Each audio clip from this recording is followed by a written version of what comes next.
Coach Bernard here. He's the known Sefu for a number of years. He was with Canada Basketball a number of years ago and has worked internationally with the national program and also with FIBA. And he currently is the director of player development with the WNBA's Washington Mystics. So his topic today is going to be the athlete-centered approach to optimizing returns in player development. All right, thrilled to be here. As Adam will attest to, this is a long time in the making. I've been eager and anxious to get up to the Super Clinic in person for many years, and for numerous reasons, namely our season, WNBA season, it's never been able to happen. And so although this is new and novel, and this year has been a bit of a left hook for everybody, I'm really appreciative of the opportunity to be here and share.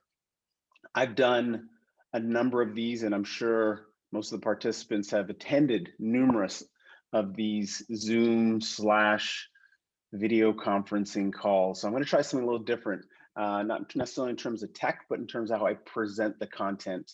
I wanted to just go in a different direction.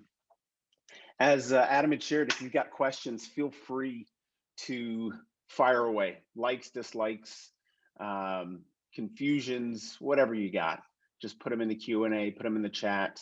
I've baked into our time together timeouts, which will be our stoppages, and then we'll just turn to the chat and we'll see how many of those we can get answered as we go on this journey. I wanted to start with an excerpt from Nick Winkelman's book, The Language of Coaching. It says, we live in a world where the skill sets of doctors, engineers, architects, and every other professional are built on foundations of evidence-based research and continuously improving methods. Coaching culture, for whatever mysterious reason, has proved mostly immune to science, leaving coaches to guide themselves by the hazy, unreliable stars of tradition, intuition, and anecdote. Sometimes it works well, but down deep, it's unclear. Even the most fundamental questions echo with uncertainty. What's the best way to design practice? So this is where we're going to go in our time together. I want to share some ideas that I've picked up from some solid minds and have combined with what the evidence and the research is bearing to be true about skill acquisition, optimizing learning, and developing a great, or designing a great practice session that supports, promotes learning. As was shared earlier, I've been really fortunate to have been involved in numerous initiatives, ventures, organizations, from grassroots sport all the way up to professional sport, and largely everything in between, from athletes of different abilities and all ages, all genders. And the one thing that's come out of those opportunities and being able to integrate these ideas from these solid minds has been, I've learned I needed to change my perspective. One angle was just not enough. And if you take a moment and you look at this picture, you'll see there's something off. And it's a picture I've saved and I often reflect on, because it reminds me that where you stand impacts what you see. And so we're going to tackle optimizing player development, optimizing practice design. But we have to understand what our vantage point is for the development of player and what that affords us, but what blind spots that it may create. One of the frameworks or mental models, thought models that I use when I'm entering any space is one that I picked up from Mike McKay, who many of you know really well, is your who and your why lead to your what and your how. Often as coaches, we, by way of education, by way of comfort, we start with the what and the how. We just get into the drills and designing a practice without zooming out and taking a look at who Who are the participants that we're working with?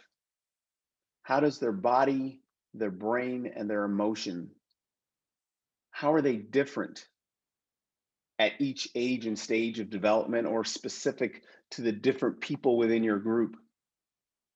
And why? Why are they there? Why are they participating? And this is often the one where there's friction, when the why of the coach, of the coaching staff, is different than the why of the participants. You have a misalignment between those two things. But when done well, when you anchor around your who and your why, and you get very clear on what that is, your what and your how will flow. So it's not enough, I'd say, to coach the plan. You have to coach the person. How are you coaching the individuals within the team? And shifting between both having a team perspective and an individual perspective.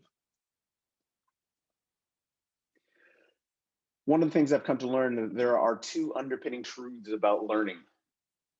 One, participants have to be interested, regardless of whether they're just being exposed to the game and they're just in that initiation phase, or whether they're a seasoned pro.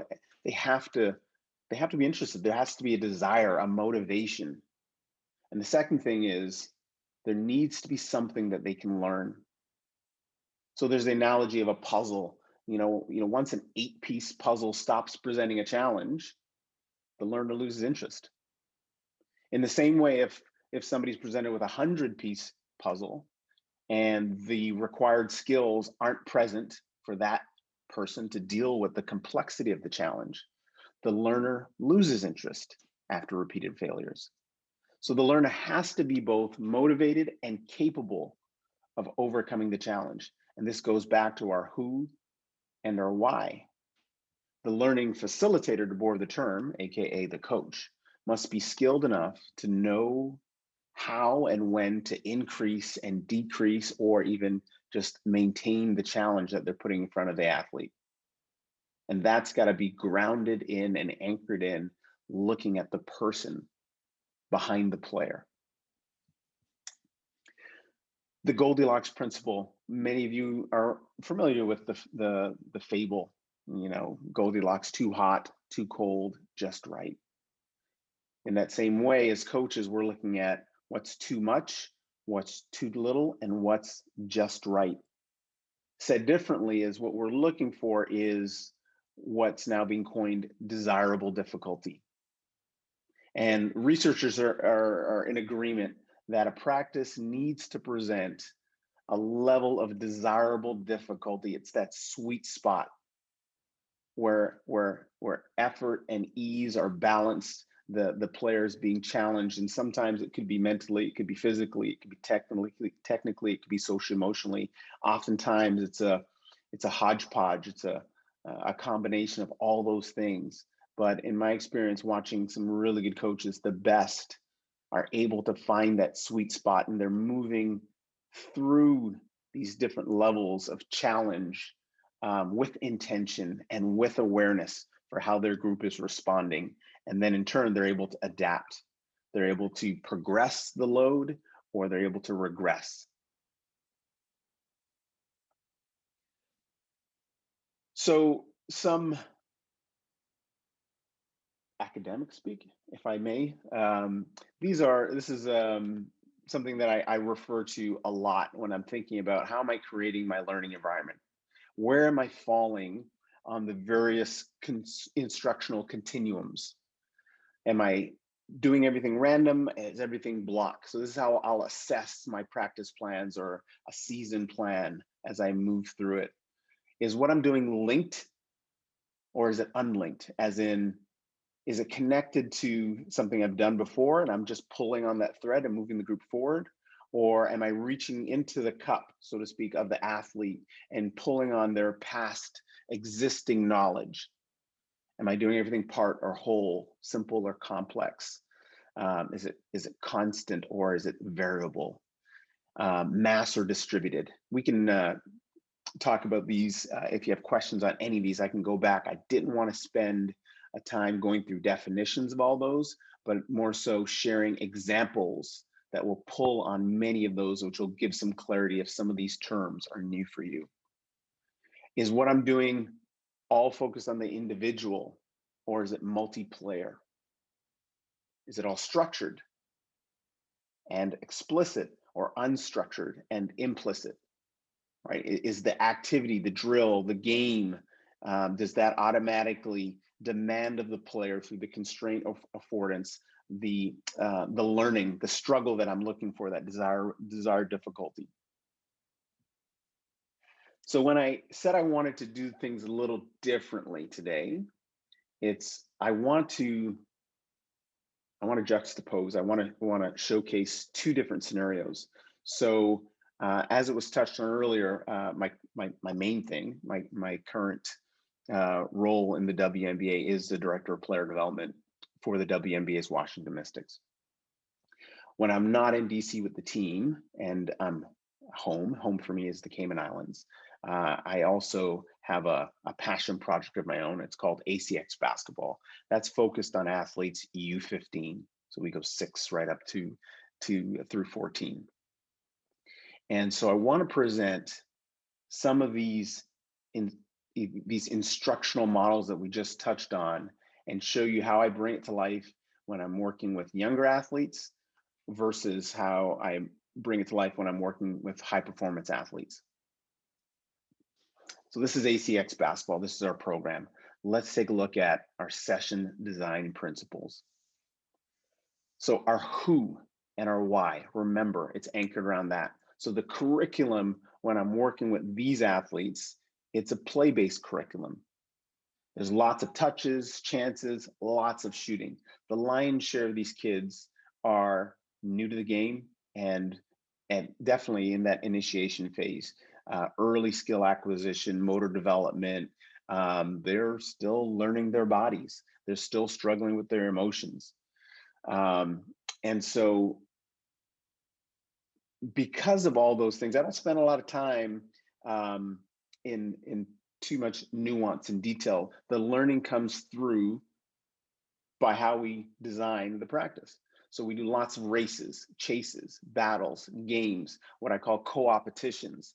And we like to say we do them all day long. The question that you won't hear from a kid who comes to ACX is, are we going to play today? It's, what are we going to play today?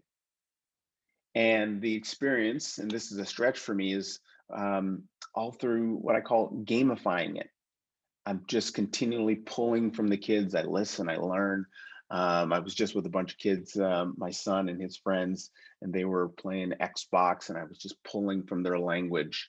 And now I'll take that language and I'll infuse it into our sessions to, again, pull on existing knowledge, to pull on the thing that excites them most, because I'm trying to stay attuned to the who. So for them, it's just play. But for us as coaches, it's serious, brain building, skill growing, fun. The play space, especially when I'm looking at my U10s, specifically, probably if I would be more accurate, my U9s, is 1 ball per child. Why? Because kids at that age, the orientation for those kids, despite what we may want it to be, is not towards other. Remember our who. Their orientation is towards self, and this is not a knock on kids. This is a part of growth and development, and is normal and natural and universal. They don't want to share the rock. They don't want to pass the ball. So we are very intentional about when we put them in a situation where they have to pass the ball, and we start by making sure that every kid has a basketball. We intermix ages and abilities, and we peel away the adult-centric view of the game, i.e. refs, rules in the traditional adult 5-on-5 oriented version of the game, and heaven forbid, fouls. If you have questions that I share more on how we deal with contact and introducing in a safe way, and how we talk through what others traditionally will call fouls, but we don't call them fouls at ACX. We use scaled equipment. So depicted here is all our baskets. We're fortunate enough to have baskets that we can lower. And so we've got one that we lower to 7 foot. This is for our group that would be U9. One we lower to 7 foot, the other we lower to 8 feet. And every time athletes come into the space adapts. And so it's a surprise, like we're just lighting them up, setting their brains on fire by changing the play space. So you can see how in the background here to the left of the image, we've got another play space that's already set up, ready to go. In the background, there's another group in a different play space, and they get to move through these play spaces, interacting and playing these different games. I'll also, when I can't bring the basket low enough to a desired height, I'll use mats, and I bring the kids up. So I raise the height of the floor, and I use that as a tool to help them access the thing that they want most, which is to score, to see the ball go through the hoop. So the only technical instruction that we do, adhering to the rule of 3, which is to minimize 3 things. So we're very intentional about peeling back and stripping away all the extra detail and noise that they don't have bandwidth for. And we work with the rule of 3. And yeah, we make it accessible to them. So you can see the mats there. The mats bring them closer to the hoop. I also use it as a physical tool to help with just drop and pop, to borrow the term. But it's really just activating and teaching them how to be bounce and be explosive. And our language changes to be appropriate to them. We'll talk about the floor being like lava. When they hit it, they have to pop off. And the kids love it. They just light up with it, because we're doing our best to speak their language rather than asking them to come to us and talking about all this nuance and detail. We'll talk cueing a little bit later. We're using their language. Here's an example of one of the favorite activities that we do for the kids. It's called the gauntlet. So in the gauntlet, let's see what we can do here. I'm getting the spinning ball, so just bear with me. Hopefully it'll catch up and go back and see this video. All right, let's try again.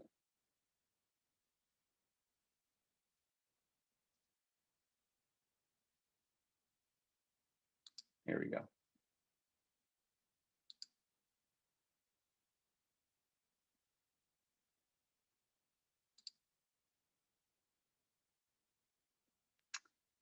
All right.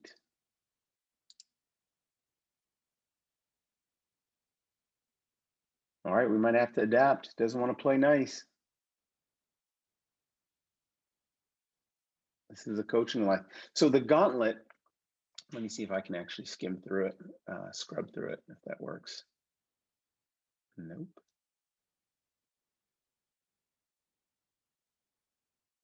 Oh, too bad. All right.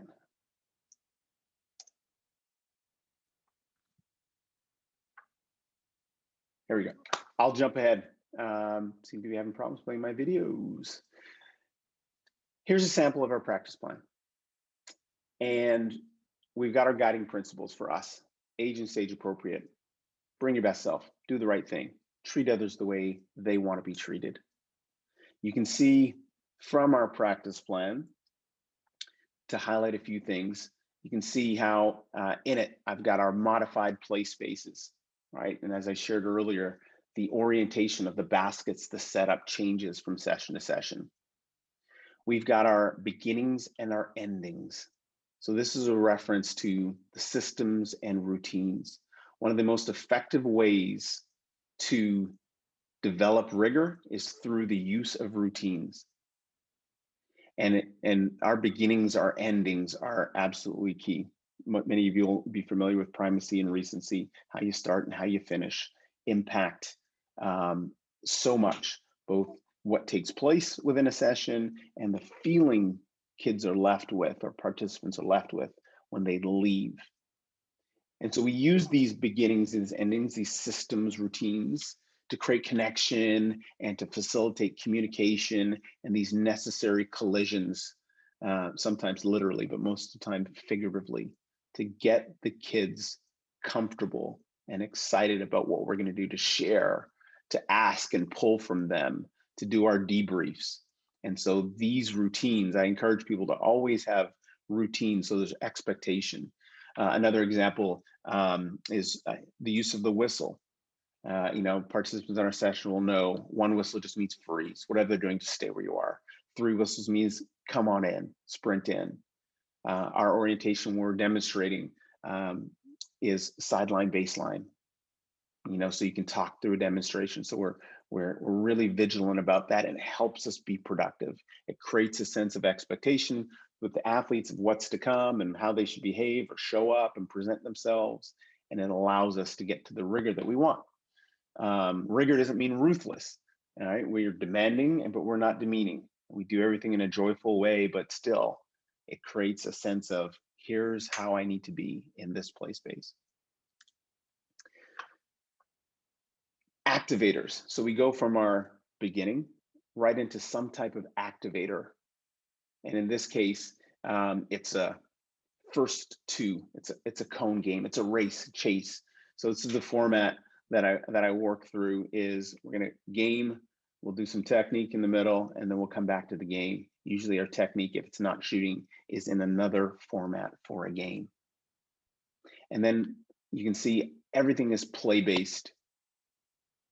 Got one activity that's our shooting. So that's the one I spend a lot of time. I'm vigilant about shooting. They just need to, I think Daniel Coyle refers to it as tracks in the snow.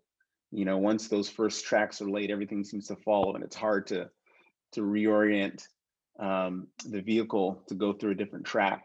So it is the one that we work on a lot, is just introducing the concept of getting the ball. It's now under what I call phase 2. Your palms under the ball, your elbows under the ball, your eyes under the ball, and then shooting through that position. That is the most technical information that they'll get. And then everything else is done in some type of play-based, gamified version.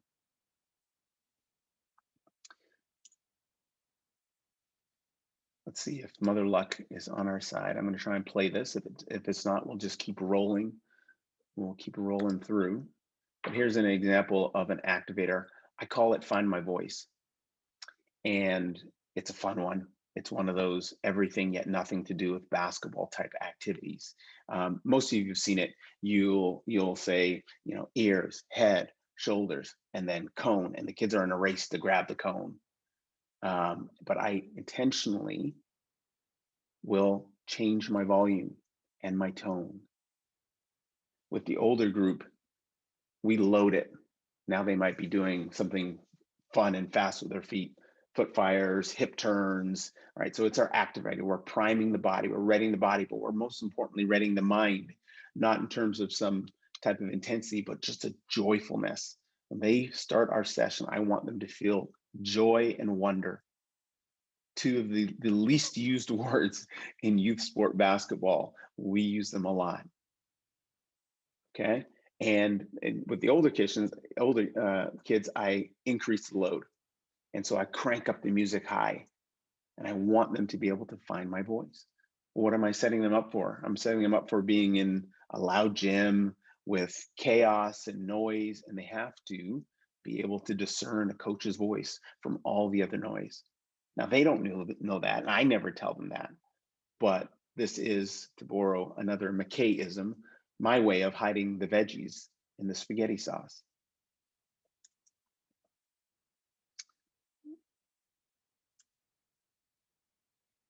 So to contrast the U9 plan, now we're starting to move up the performance spectrum.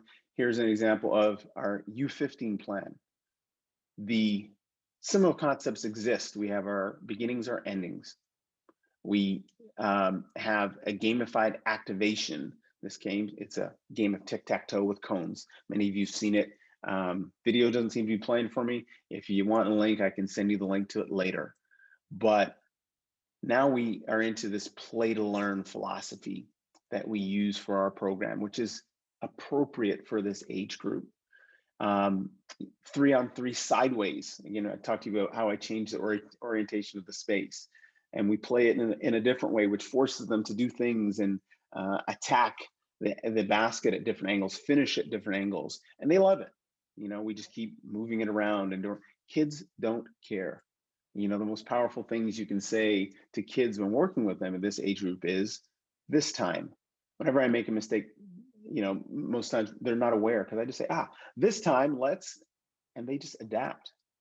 So I think one of the most important thing when we're talking about our who and our why is to understand the audience, and not to bring an adult-centric viewpoint to what you do with this group.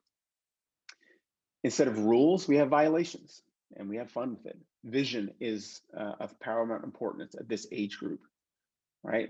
We talk about scanning. We build the capacity through our games for them to develop the ability to scan. Failure to attack. Remember, we said the younger age group, they want to work on having the ball, and they have the ball in their hands a lot. So now we free them up to go and attack the basket off the dribble drives. And then we work and build from there in terms of finishing for themselves, keeping it, or creating for another, sharing the advantage. And so those are some of our terminology, but it's unique to our environment. And either I'm pulling from the athletes to get the terminology, or I just introduce it in a fun way and they buy in. They're used to adapting to different rules and having fun with it. Arrival activities and ending on a high. Again, our beginnings and our endings. Absolutely important. Okay, I won't attempt to stop that. So let's change gears before we take a timeout. I want to jump into a contrast to what we do with our Mystics team and in our Mystics environment, right? We still have guiding principles. We spent a lot of time over the years coming up and really drilling down on what were the things that we felt were going to be gold standard, which were going to lead us and set us in a direction that could take us toward a championship. Top of the list, joy in the journey. Right, I talked about joy and wonder earlier. It's the same thing. I'm a big anti-grind guy. Anybody who I've been able to spend time with will know. I think it's one of the biggest things we can do as a disservice to young athletes is to sell them this idea of a grind. It's not to say that it isn't a grind, and it is once you get to the highest points of performance. But what you see is this language is showing up in youth sport. When I say youth sport, I'm talking U19 down. And I think we have an obligation as coaches to fight this, not to buy into that. It should not be that for them, a grind. If it is, then we need to reflect and kind of look back and say, hey, what are we doing wrong? Embrace expectations. This one connects to mental performance and the mental orientation that we want to have with our players. Our group is always looking to find an edge, that point of differentiation. We just wrapped up our season a few weeks ago.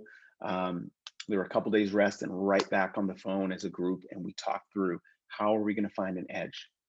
Who's going to be the makeup of our roster, and what are we going to do to compete for a championship? And finding an edge could be anything from what we're doing on court as coaches, what our trainers are doing, what our medical staff is doing by way of nutrition, whatever it may be. They're all a part of this finding an edge and building resiliency. So just like we had with our young kids, we've got our guiding principles baked into everything we do, and it shows up in our language. Different environment, same concept. Sprints. So this was a concept that I launched with our group from a player development standpoint. And this is, for me, to borrow the definition, a burst of speed at any point during a long race. And so sprints have become a big part of our learning environment and our culture. It's how I work with our coaches to evaluate the return on our training investment. All right, we're spending time on this. Are we getting the results? So instead of taking a season and saying, okay, how did we do over that season? We take a different approach that we call our training sprints. Deliberate, time boxed, right? So they're time sensitive, focused development periods. intent on taking a growth area from an idea to an observable action. And the key thing is in games. It's absolutely mission critical that we see the thing that we're working on, whether it be mental, physical, technical, social, emotional, leadership, show up in games. Now, if you're talking about a player that's not a rotation player, for them, it would be in practice, in 5-on-5 live action. We want to test out solutions in short, manageable, purpose-driven chunks of time. So when I said time boxed, our sprints, depending what our focus area is, could be 1 week, 2 weeks, no more than 4 weeks, in terms of an interval where we're continuously assessing how we're progressing. And so we'll meet at those intervals and we'll look back and say, how did we do? And if we feel like we're moving the needle, right? If we're getting the return on that training investment, then yeah, we celebrate it, right? And we build on it. If we're not, we have to make a decision. Are we going to make micro adjustments to the plan, or are we going to abandon it altogether and invest our time in something else, some other key performance indicator? But we're not going to allow an extended period of time to go by not knowing whether we're actually making progress. It's not an exact science, but through both awareness, intention, and discussion, both as coaching staff and with the athlete, we feel like we're making more progress faster, and at least we have buy-in, and everybody's on the same page in terms of how we're approaching their development plan. So sprints are about deep practice. We're looking for depth over breadth. And ultimately, we want to be efficient in order to be effective. So to connect it with the bigger picture, right? We start with an idea, and then we're building it in to a team practice. So even within our team drills, at times we'll design a drill and we'll say, okay, this drill is for this player. And we're not always sharing it with that player. We're not always sharing it with the team, but from the eye of the coach, we need to be aware of why we're doing this. And then again, we're moving through, the games are taking place, we've got learning, and in amongst that bigger loop, we have these 1 to 2 week, typically training sprints where we're working on that concept. Is it showing up? You know, maybe one of the things we're working on is finishing at the rim. You know, so we're doing individual work. We use in our, similar to most teams nowadays, some version of what is attributed to the San Antonio Spurs, which they called vitamins. We do a similar thing. Most teams do some version of that. That's our beginning activity. That's our activator. It's also our skill development. And so it's through those daily vitamins, those small focus periods where we're working with our players that we're assessing, how are we doing? My job from a player development standpoint, as the coaches, the competition coaches, shift gear over to bigger picture concepts, strategies and tactics, scout, whatever it may be. My eye is always on the individual and making sure what we're doing with the individual connects back to what's happening with the coaches. The ultimate test for us is retention and transfer. How is the thing we're working on showing up in the game? From a practice design standpoint, though, one of the things over the years that, like all coaches, many coaches fall prey to is, especially in our context where things happen so fast, game prep is so fast, right? Is the assumption that just because we taught it, it's been learned, right? We might go through a training camp and we've put in all our defensive concepts individually, our defensive coverages, and all of a sudden you bang off 4 games in 6 days or 7 days, and you haven't had time because of schedule, because of travel, whatever it may be, to go back and continue to review and revisit. So it's my job then to raise our hand and say, hey, we got to continue to cycle back on this concept. And over the years, we've gotten really good at drilling down and being specific on, like, what are the majors, right? What are the major concepts that are going to hold up throughout the course of the season? It's easy, especially in our environment, to get focused on minutia especially when you're playing such, your personnel changes from game to game, your scout changes from game to game, to get lost in the minutia. And so part of my job is to zoom out and make sure we're continuing to cycle and review. And we've actually started to come up with our own formula, if you will. I don't really think it's a formula, but this reminder we got to come back to this concept each week. We can't let 2 weeks go by before we come back to this. If we can't get it done within our team practice, then we figure out how to integrate it into our vitamins. I see there's some questions coming through. I'm going to go through these next ones pretty quickly and we'll stop for a timeout. So we've got linked activations and priming. When we talk about optimizing your performance, the one thing that we feel like we've had tremendous success with is utilizing that 15 to 20 minute period of quote unquote warm-up time to treat them more like learn-ups. So more than ever, we've got a ball involved. We don't have a ton of time to do individual ball handling and passing and things like that. So we make sure it's integrated into that. I work really closely with our strength and conditioning coach. This past season, it was our strength and conditioning coach and one of our assistant coaches, and we went to a 5-5-5-5 format. She went 5 minutes physical priming and activation, and we flipped, and he went 5 minutes ball handling or some kind of something with the ball, passing, dribbling, whatever, and then flipped again, 5 minute activation and 5 minute. But this is how we find time to steal time, I guess, steal moments to ratchet up the skill development that we need to become the type of player, type of team that we want to have to play our style of play. We've done more learn to win time and scores and special situations than we'd ever done in the past, these last 2 years. And it's paid off for us. It's our context, right? Those late game, out of bounds situations, whether it's sideline, baseline, end of clock, are absolutely mission critical.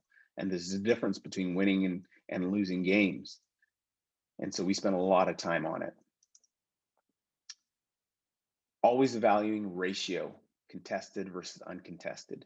As I said before, scripted versus guided, right? Decision making. I'll touch on it later, but we can go into it deeper if you'd like through some of the questioning. Vitamins and multivitamins. Vitamins is our friendly way of saying just an individual work. Multivitamins is when we're combining more than one player into a team or small group development activity. And that's where we were probably 3-4 years ago. The last 2-3 years, we've progressed now and been more intentional. Instead of just doing, say, a guard big split, we now work through 2 different frameworks. One would be a complementary pairing. In this case, we've got an Emma Meeseman and Elena Deladon. Similar, well, they're both 4s. They're both multi-skill players, so it's an easy and obvious complementary pairing. But for us, another complementary pairing would be to look based on usage and matchups. So a complementary pairing could be, let's say, our point guard with our post, because they end up in a lot of ball screen action together. So instead of separating them through their individual skill work, we've now started to put them together. And we started to look at our complementary pairings based on usage. Lastly, I'll touch on is what we call targeted rotations. So I use this example. Let's say we have a player, this young lady in blue, Shea Petty. And if it's in her development plan to work on defense, we've gone away from being democratic in our rotations. So, offense, defense, off, to use that typical framework, to saying, okay, well, if we've got 20 minutes of focused work and maybe we've got these 2 players, Errol Atkins and Elena Deladon, that need their complementary pairing, and Shea Petty's individual performance plan is around defense, well, we won't, if we've got 20 minutes, maybe Shea is on defense for 15 of that 20, rather than having it be a 50-50 split. Again, we're looking at how do we get the most out of this sprint. And so if we're talking about a sprint focused, time boxed effort, and we're aligned with the player, and we've communicated, she doesn't feel like she's being punished. In fact, she feels like she's being invested in, because she knows for this sprint, this is her focus area. And then she's able to approach it joyfully and tactfully, and she's trying to figure out, how to solve the riddle that's in front of her. Okay. Film study, learning edits, nothing new. I'm open to ideas for what other people are doing. We like what we're starting to do in this space, but I don't think we're reinventing the wheel.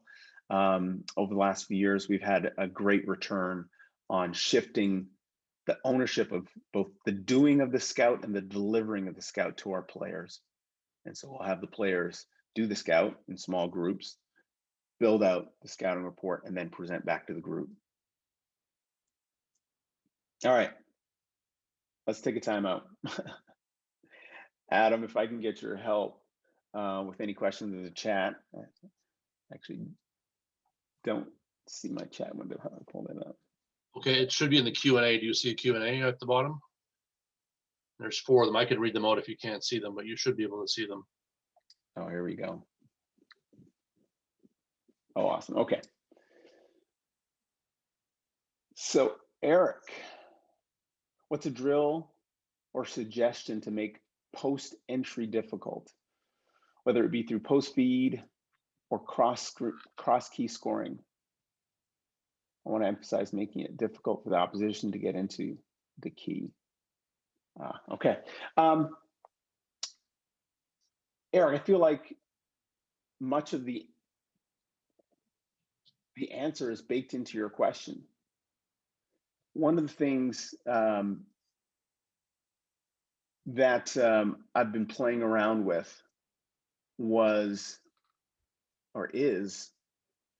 when I talk about gamifying. So I might not use the same language. We don't use the same language, that I would use in ACX around gamifying, but the concept still shows up with in our Mystics practice sessions. We have moved more and more away from doing individual on-air drills, doing more small-sided games, and we do gamify it through our scoring and different competes. And typically, we reward the offense for doing the thing that we want them to do, attacking the paint, passing into the post, starting with post entry. And I can't remember, I want to credit whomever had shared the idea, but as we were getting into this idea of constraints, it was the notion that, hey, instead of incentivizing the offense, start to incentivize the defense. Reward the defense for ball pressure. Give them points for applying ball pressure. Right? That's the best way to make post entry difficult, is to reward ball pressure. Whatever your post coverages, whether it's a full front, which we call whiting 3/4 front, whatever it may be, reward that post defender for getting there. Maybe reward them for forcing a delayed pass or deflection, whatever it may be. In my experience, that's been the thing. Instead of trying to provoke the defenders to play hard, you incentivize them and you celebrate them for that.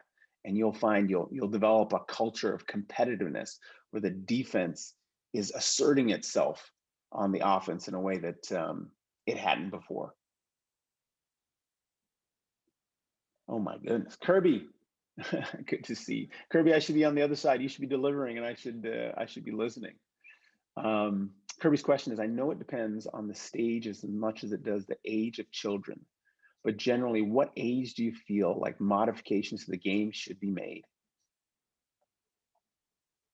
Height of hoop, 9, 10, 11, 12, etc. Size of court, numbers, participants, 3-on-3. Okay, love it. Sport men feel the pressure to adjust to local competition models, but what we should be doing ideally. So, hey, Kirby, I couldn't, I do have a framework which I work from that's based on some research and evidence based on height of hoops. I picked that up over the years and I use it as a reference, but I actually don't adhere to it ironclad. I remember being in Italy and I was at Benetton Treviso and they had their hoops at a certain height. And at the time, at least, the lower hoops, and I don't know the exact height of their hoops, but those were for U14 athletes only. And their U14 kids weren't allowed to progress to the full height hoops at that time when I had gone. And so you could see there was a philosophy for why. In my context in Cayman, especially when I'm dealing with the U9s, I'll go down as low as 7. I got one hoop that goes down to 7 feet, and I bring it down to 7, and the other hoop only goes to 8, so I put it at 8. But I'll often change the height of hoops. The bodies is, so I'm not thinking about it from an administrative standpoint. I'm thinking about it from a goal orientation, the brain's goal orientation. What I'm thinking about is triggering a physical response to get this implement, that basketball, to the hoop. I'm thinking about from skill acquisition and movement. That's where I'm thinking about it. And so the athletes have to recruit in a different way when we change the height. Now, I don't want it to exceed to the challenge to be too big, but I do want that varied height. And we do use the lighter balls, as you guys might have seen, the Spalding rookie editions, which help out tremendously. But in terms of modification, I feel like the game should be modified definitely U13 down. That's just my opinion. It's supported, give or take, within a year from different things and different contexts I've seen. But you know, for these young kids, shooting an adult basketball, size 7 basketball, a 10-foot hoop is like us shooting a medicine ball at a hoop. It's too heavy, too much. I hope I've answered your question, Kirby. I've learned a lot from Kirby over the years. You guys have a good one in Kirby. Michelle, hi. Any suggestions for those of us doing a lot of training right now with no playing, games or in practice, on how to assess if our training sprint are purposeful or transferring? So, Michelle, it's an interesting situation that most coaches are facing in light of COVID and the restrictions, and in many places there isn't a return to play. I think it was Mike McKay or Steve Bauer, somebody in a conversation a couple weeks back, who had said, you know, as coaches, we're so good at preparing our teams for the next game. And if this is different, there is no game to prepare for. I would then invite coaches to take a different approach, to look at practices as an opportunity to create competes within the practice. There's so much you could be doing. One-on-one ladders, you know, FIBA 3-on-3, you know, you have these mini competes, you gamify those competes, you know, incentivize the defense, you know, have groups compete against each other. You become strategic in the making of those teams to get the complementary pairings that you want. With respect to training sprint, a training sprint for me is specific to an individual player. So I think you're familiar with anchors and growth areas and limiting factors. I'm going to touch on this a bit later, should time permit. But the sprint is focused on those things. Are we developing an anchor, something they do well, and we're trying to build on it? And so that's a focused thing around that specific person's anchor, or are we looking at a growth area, whatever it may be.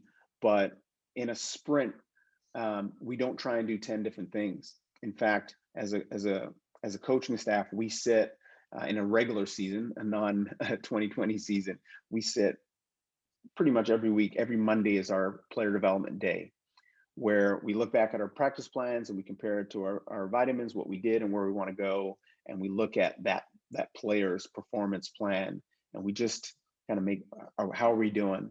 And we hash it out. The thing that I've gotten better at over the years is just kind of zooming out. You'll know, Michelle, from all your years of experience, it's often difficult for coaches to agree on what the main thing is. And the thing that I've come to accept is it's not so important that we are working on the right thing as much as we agree on and are aligned on what we're working on, so that the feedback that the athlete's getting is aligned. If we say we're working on this thing, then largely the feedback that the athlete should be receiving is in that same realm of the thing that we're working to develop. There shouldn't be all these tangential feedbacks and reminders and things that are going on. We want to largely keep it narrowed in on the same thing, so that athlete's getting focused feedback. I hope I've answered your question. Let me go for another 2 minutes before I jump in on a few other things.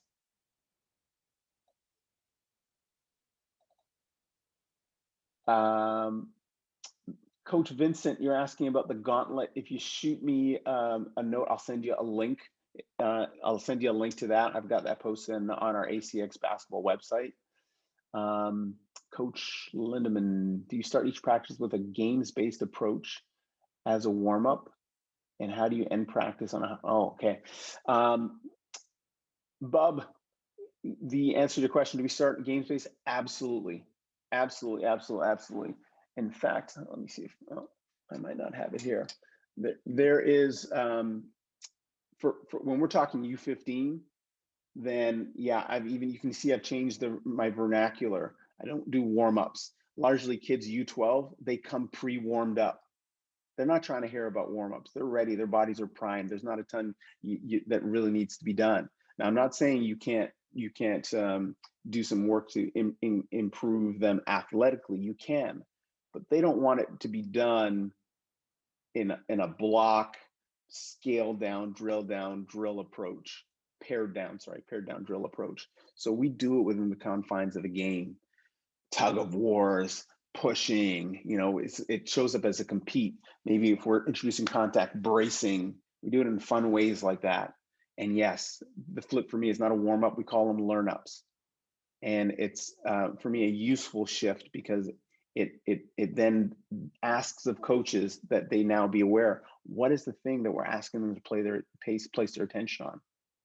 All right. And so every opportunity is an opportunity to set their brains on fire, which is really to learn and grow. And so how are we facilitating that to happen? Mr. McKay, Yoda Master McKay, can you build on your learn up? 5 minute, 5 minute, 5 minute, 5 minute. What would each 5 minutes look, sound, and feel like? Yes, I can build on it. But Coach McKay, I'm going to put this in the parking lot, which means I'm going to try and come back to it at the end so we can jump into a few other things. I have one more here, sorry, admin. I coach high school girls, age 15 to 18. I find when I give instructions during a timeout, I may be explaining it in a way they don't fully understand. Do I need to adjust or modify my instruction? I say one thing, and as soon as they get back on the court, they seem lost. Andre. And then Hector jumped in on it. Would you regress U18 players that are lacking on left-hand finishes?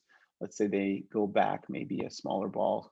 Interesting. Okay, Andre. So your question on giving instruction in timeouts and players not fully understanding is a nuanced one. And I think, the opportune thing to do is to, at least how I would approach it is you want to get to the source. And one of the best ways to get to the source is to ask. I'm one of those coaches who's not afraid to ask. So that you can identify the breakdown and you share it with the players and you invite them to help you solve the problem. And in doing so, they are better positioned to give you the insight to why there is a breakdown. They may not have the answer, but through their responses, it does one thing. It brings awareness to them that this is an issue that's getting in the way of your guys' success, or your instructions or feedback translating into action. And two, it creates a possibility for you to figure out ways to address it. The only thing I'll add to this is, I think coaches treat their in-game timeouts as a separate occurrence, whereas in practice you have countless opportunities to get reps at quote unquote timeouts. Every stoppage is an opportunity to focus attention on the thing and then to ask for, demand a follow through. Again, you can be rigorous without being ruthless, but I would play around with treating your stoppages as timeouts. And so we'll do it. We'll call the timeout, and then we'll put 2 minutes on the clock, and I'll say, hey, the first 45 seconds are yours. Hydrate and come on back. And when you get back, I want you to place your attention on. You can use different modalities in your practice as well. Sometimes draw things up on a board and see how they respond to you drawing up on a board. Other times do it verbally. All right, you can experiment with different techniques that way, and then see how they do for retention and transfer. And continue to debrief is what I would say. Okay, I'm gonna hit pause. I would love to cover some more ground, and I'll treat these questions as parking lot things, and if we've got time, we'll tackle them near the end.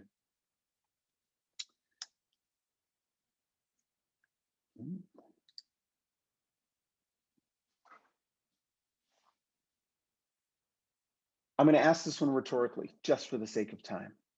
What's the most important skill in basketball? You can ask it to yourself. You can answer it to yourself. My answer to this question is shooting. It's shooting. The ability to shoot the ball is as we're seeing, single-handedly is changing the game. Even with our group 2019, I feel like in many ways, and the stats bear it out, that we ushered in a new era for the W in terms of volume of threes taken and percentage of threes made. We shot the ball exceptionally well, but it became a part of our culture. It's something that we worked at, and we did so with intention. So from a shooting standpoint, I do want to cover this before we go back to questions. Things I want to encourage you to think about: geography. So I've just mapped out for me what are just typical locations where shots take place on the court. Some coaches would add more, some coaches could take out less. It's just a concept, really. You've got shots that are coming at the midline, shots on the angle, or shots that are parallel to the baseline. Just generic zones. So when you think about shot locations and you're thinking about player development, developing a sprint, a couple things that I want to encourage you to think about is, what are the team's shots locations that come out of your offense and your style of play? So that's the team. Secondly is the dream. So what are the shots that a player may be stretching into, or that they need to develop to make that next leap in their game? And then ratio. What proportion of time are you spending on each of those different shots? The needs of the individual, the needs of the team, and the dream type shots. I can't give you an answer in terms of what the ratio is. And for us, it varies based on time of year, context, player. But it's something that I'm always wrestling with. They need to get good at the shots that come out of our offense, but we need to stretch them into who they need to be in 2 years or 3 years. And then I need to figure out what the ratio is. How much time am I spending on each? Because you can't spend equal time on all things. So getting into and out of space. So understanding, how does a player get into and out of the space where the shot took place? So once you start to really think about this, to me, it's an effective way to introduce varied repetitions, all right, that match the game constraints, or at least that are specific to the type of shots that a player is getting. How are they getting into and out of those spaces? And right now, I'm just talking physically, right? So to be more specific, in transition, rim runs, trails threes, a corner run, cutting out of. So I've changed the name because there's so many names for these similar movements. I look at, my brain sees movement patterns, and I just listen and learn to the terminology that coaches use. But they're just movement patterns. That's why I put in this category of cutting out of. So whether they be pin downs, floppy, high post flash, zipper cuts, exit cuts, insert, whatever name that you want to put in there, it's a movement pattern. Similarly, cutting away. Okay, so you're cutting away or to, right? If you're spacing, you're being pushed or pulled. If you're in a drift or a lift, a flare, a backscreen, hammer, pop, reject, whatever, bump back. I think we often get too caught up in these names, the sex appeal of these different names, and what's lost is the movement. Similarly, cutting into backdoors, rolls, pops, slips, seals. Another example, cutting in, post circle action, short corner, dunker, Iverson, which is one of the toughest, and zippering up. So how are you, when you're coming up with that development plan, how are you not just focused on getting a player a shot from certain spots, but how much attention and intention are you spending with how they move into or out of space to get to that location? The other one that I still don't think enough people spend enough time on is the location of the passer. The position of the passer or line of deployment affects the degree of difficulty of a shot. It affects the preliminary action, how somebody moves into it. It affects the movement pattern. It affects how a player needs to generate force. Again, to borrow another term from Mike McKay, PVAD, it affects your position, your vision, your anticipation, and ultimately your decision. And so too often as coaches, we pass from the same location, right? Top to wing, corner to wing, whatever, inside out. But it's a completely different shot. You imagine a player running the wing, right? They're doing a wing run and the point guard's behind the action and they throw ahead. And that player now needs to turn back, receive the ball, and they need to track and locate their target in a split second to rise up. Well, when you look at the ratio of passes that have come from different locations that replicate that in-game contextual element, you're able to see, well, am I actually doing the things that happen in the game? Because that's a different skill. One of the hardest ones are pin downs, all right? There's not a lot of players that are very good at coming off a pin down, getting their body. So going at speed, a sprint cut into some type of rotational turn, extremely difficult. Or an Allen Iverson cut with the ball coming from the top, right? I'm looking away from the basket. I've got to turn, I've got to track, I've got to locate, get my body around to shoot the ball. How many times are you doing that? If your offense asks that of your players, then you need to go back and look at your sprints and your individual player development work and assess, like, are they shooting the kind of shots that I'm asking of them in the game? Scripted, guided, random, and competes. I say you gotta stay attuned. You gotta be aware of how players are self-organizing, right? Players have a tendency to go to the point of least resistance. And so sometimes I may not start off with a constraint or a guide, but then I add it in later because I'm realizing they're self-organizing, right? Sometimes you need to do it explicitly. Sometimes I do it implicitly. I just position myself in a way that forces them to make a different decision or to do a different thing. Okay. Contextual interference, fancy schmancy way of saying, how many shots are your players taking where they're bothered?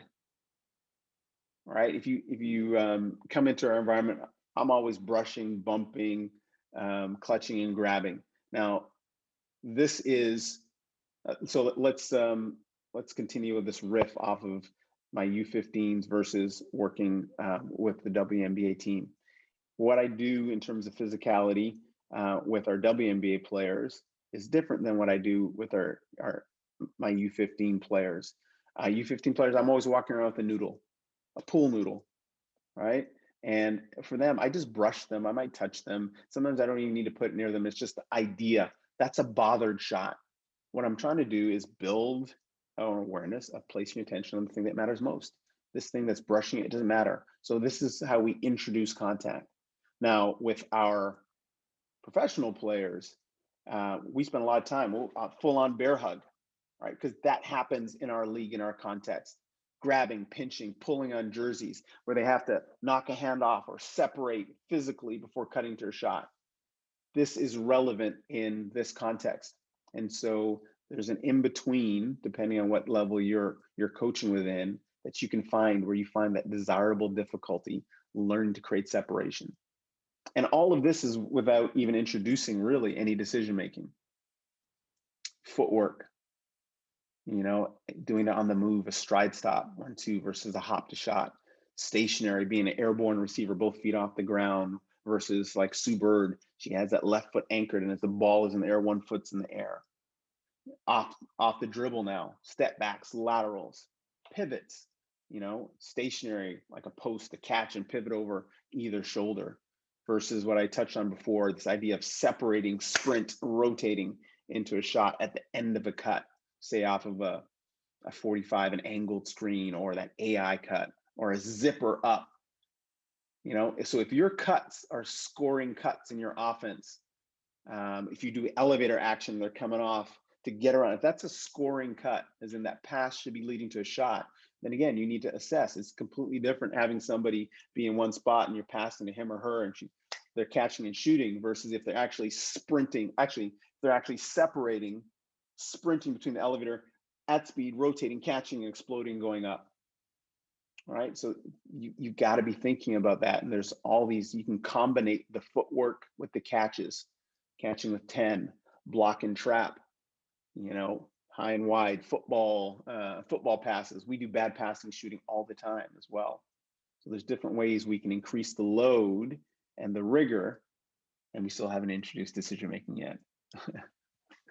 Cueing, this could be a whole separate presentation. I won't spend too much time on it for now. And then the decision making. I'll touch on this quickly, and then I'm going to turn to, I just want to introduce Brads. Those of you who know me know I'm addicted to Brads. I think it should be a global thing, but the decision making, let's do this first.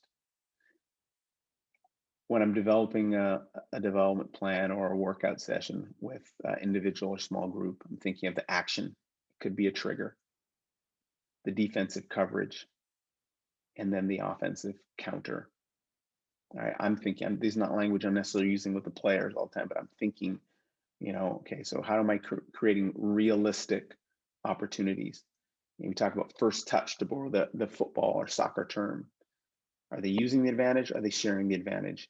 And then once that decision is made, if it's the shoot, pass, drive, then they end up on this loop, right? Either I'm shooting it, I'm using it, or I'm passing, I'm sharing it, or I'm trying to turn a small advantage to a big advantage by driving, right? Now, at the end of that drive, either I'm going to shoot or finish at the rim, or now I'm going to pass, all right? And so this is the crux of shooting. Especially the higher the level you go, is the decision. That's what trips up most players. That's what leads to the most inconsistency and the shooting percentage, right? Is the decision. And yet it's the thing we spend the least amount of time on. And so I challenge you to look at that and evaluate and assess. Even with our young ones, you can, coach was asking about the gauntlet. There's a decision in there, even if it's just on the dribble. I move left, right, we open, close the gate, and they've got to go through that gate before they get to the shot. Okay, our 8-year-olds, they understand, high hand closeout is a drive, or we jump right, we jump left, they attack, right? So we're introducing these concepts before we get into all this nuance of what they're doing with their hands or foot position. The decision, right? Teaching from advantage, disadvantage is where the game is going. And it's the best way to accelerate your player development, is to start by teaching through advantage, disadvantage, neutralizing, punishing advantage, etc. And so we pepper the environment with that. Brads. This might be new for some of you, but back, rim, and downs. All right, so this is, in some ways, it's anchored in the science and the research. The term was coined by the guys at NOAA Analytics, whose research and data was examined and tested by a number of different universities. I've got a link to it right here for you. If you go to thelab.com/brads, you'll see all the research and the evidence behind it all. But I love stripping away all that noise. And I'm going to try and present this to you quickly so you guys can experiment with it. Brads, all right? So we don't, with the Mystics, and even with my young kids now, we don't focus on just taking shots. Definitely not. Correction. My U9s, we focus on just taking shots. I want them to take as many shots as possible. But as I move higher up the performance pyramid, then we move beyond just making shots, but I want them to make their shots clean. So a back rim is down is when the ball in the middle graphic, the ball hits the back of the rim, kisses the back of the rim, and bounces straight back to you. Now you can also make a shot right, and for the physics people, if you made it the shot's been made right when it bounces back left, and conversely, it's a made shot left when it bounces back to you right. So one of the things that we started to do within our environment with the Mystics is we let the rebound go, because that's their feedback. Consistency in terms of shooting is more important than intensity. And I think it's an underrated skill to recognize that a mistake has been made. I don't say this, in our culture, we celebrate mistakes, and the word mistake is not a swear word for our players. So for some of you where it might be offensive to your players, you might need to change your wording, but we want to make shots clean. In fact, part of our gamification is all our shooters know they're Brad shooters. Every shooter gets in the gym and eventually they figure out what their in a row score is. When a player first comes to us, we just go in a row makes, but we quickly wean them off of that. And now we're going in a row Brads. We want shooters who are consistent shooters and are making their shots clean. And you can't learn from what you can't see. And so if you're under the rim, grabbing that ball when it comes out of the net, the player misses the crucial feedback that he or she needs to see how consistent they are. Average shooters are just taking shots and making them, but the great shooters, they make Brads. You can look for it, and I've got some video on this link in the website. Okay. Last few before I open up to questions, respecting for time. So here's shot analytics for two of our players. These are two of the best shooters in the world. On the right is Elena Deladon, right? First female, 50, 40, 90. And on the left, so Elena's got less shots up because the year that this data comes from, she actually got injured partway through. And then on the right is Emma Miesemann, the Belgian four. Again, she shoots at a 40% clip from three. But you can see the consistency in terms of left-right averages there. And so most people don't have access to no analytics. I get it. But you do have access to Brads, because the ball, to borrow the phrase, doesn't lie, right? Once you expose your players to Brads, they can't go back, right? They just see it. So you have to allow the rebound to take place, and you want that ball, and we do it in our practice. The ball just trickles right back to you. Brad, we call it. We might get a group of players in. If we got a good group of shooters, we'll say six Brads in a row before you move, right? They might be shooting from multiple spots, so we do random and variable, right? Random would be if I call out a spot. Variable would be if I create a pattern. Even if it's within a 6 feet, I might say forward, backward, left, right. Just shoot them in that pattern, whatever we're working on. And I'll say, 6 Brads in a row. I know what their averages are, and they know Brads. The sixth one is not a clean make. They reset, right? Because that's the standard of excellence that we want from our shooters. And you guys can figure out within your context what works for you. This young lady, Kim Mesdaw, plays the Belgian national team. She's a 3-point shooter, 14 Brads in a row. To give you a benchmark, one of the things we're fortunate of, because we practice at the same place as the Wizards, so we've got comparatives to the men's side as well. And so our women and the guys, there's a comparison. I've got access to the Wizards data. The Wizards have access to our data, so we can see. In this case of Kim, when she was with us in 2019, for her anchor was her shooting. Not the most athletic one out there, but she can shoot the rock. So not only did she have an in a row target, Brads in a row, but we also had a range for her. So our team, probably about 4 or 5 years ago, we started to do what we called red line shooting. We practiced on the Wizards courts. Their 3-point line was red, so we just adopted the vernacular. But for Kim, everybody else is a red line shooter. NBA 3-point line for Kim, she was now shooting 4 feet off the NBA 3-point line, right? Because that was we were building on her anchor. The most effective thing she could do for us was to distort the defense.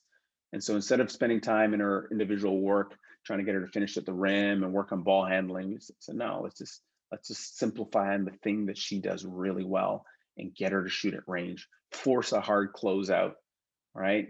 And have her shooting pressured 3-point shots. And we did a lot of that with her. And you can see her results from it as well. All right, Adam, I know I'm cutting it. Oh, I'm cutting it really close. Apologies. Yeah, we've got maybe 5 to 8 minutes. Okay. You want to wrap up with some of those questions? Absolutely. Let's do it. AJ would be the next question on the list there.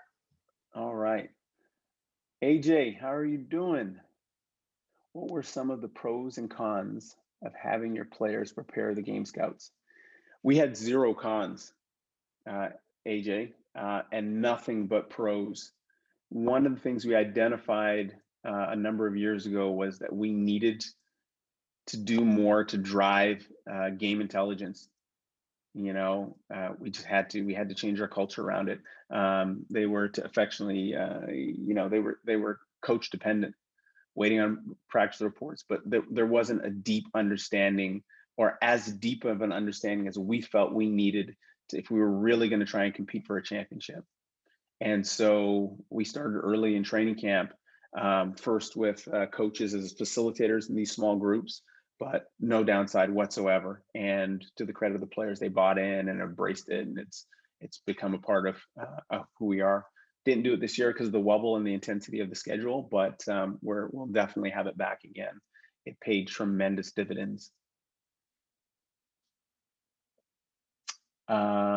So Coach McKay, learn ups, the 5 minutes, 5 minutes, 5 minutes, in terms of what they would look, sound, and feel like.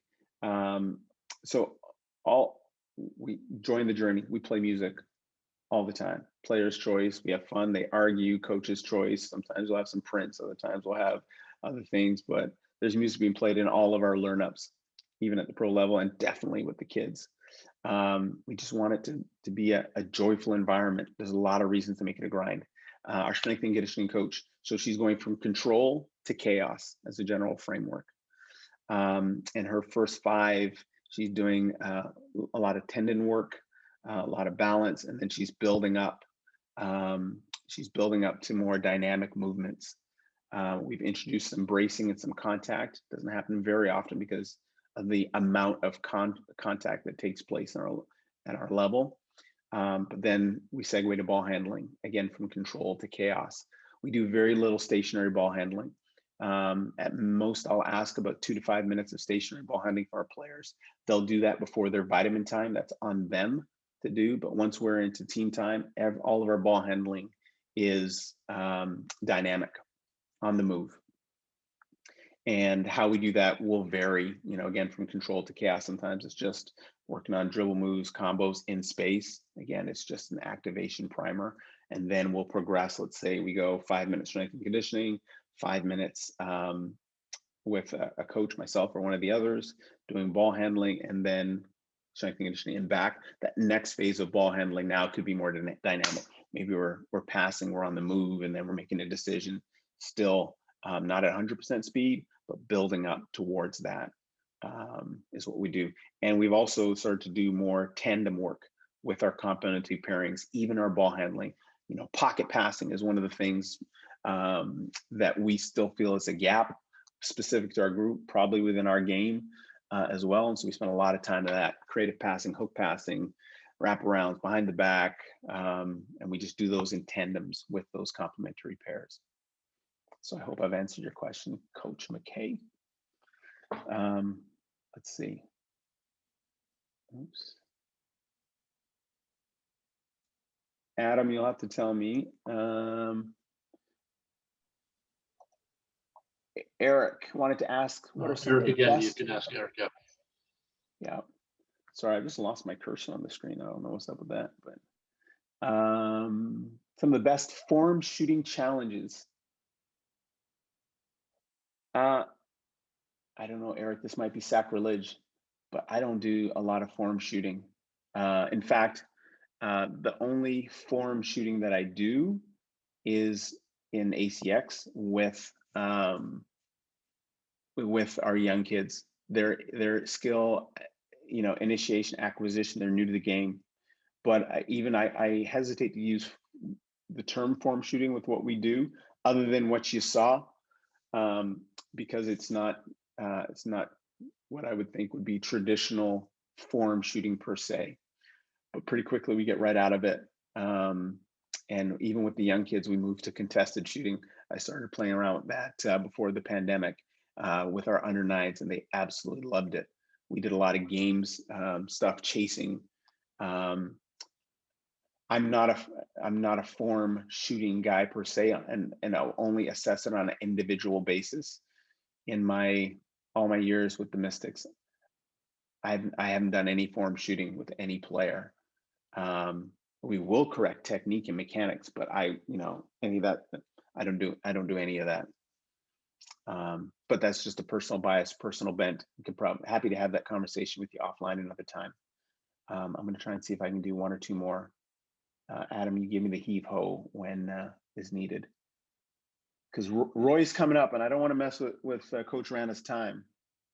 Can I do one more, Adam? Yeah, we'll do.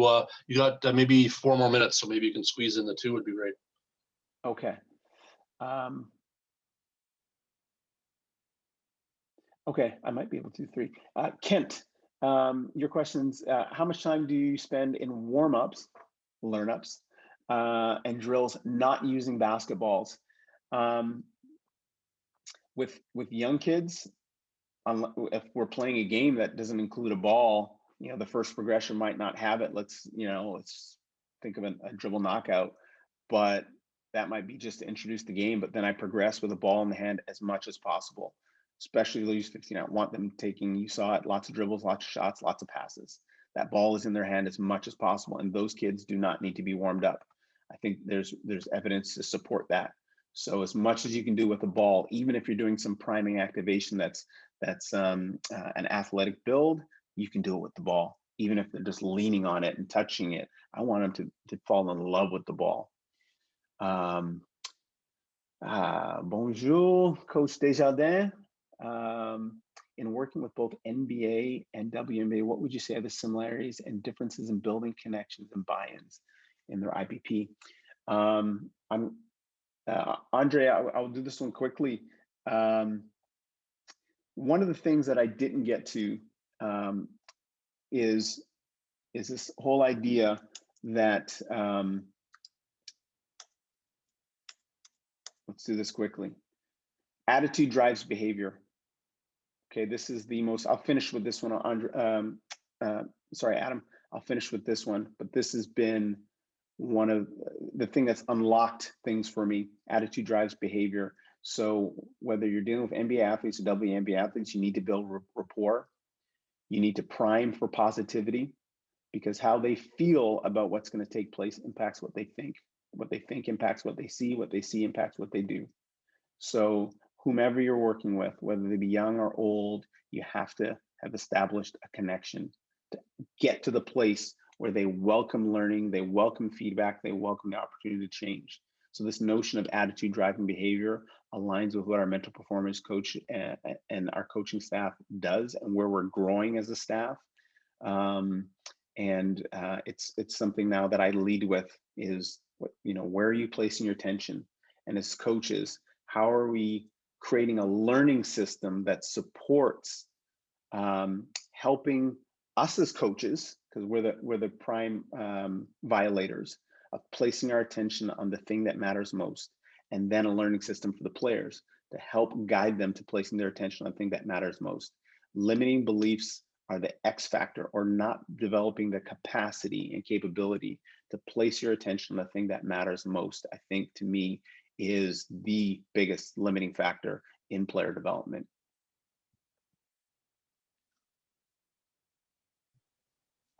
Adam, that was my emphatic pause. I'm going to stop there.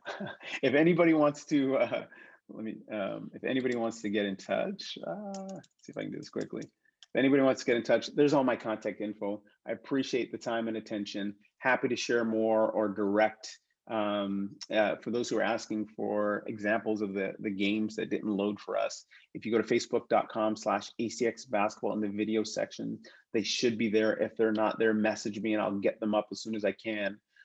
We've got more that I've been building out, recording, and we'll post and share. But thank you again for having me. I really appreciate it. Hopefully some of the ideas have resonated and you run with them, build on them, and then share back your improvements.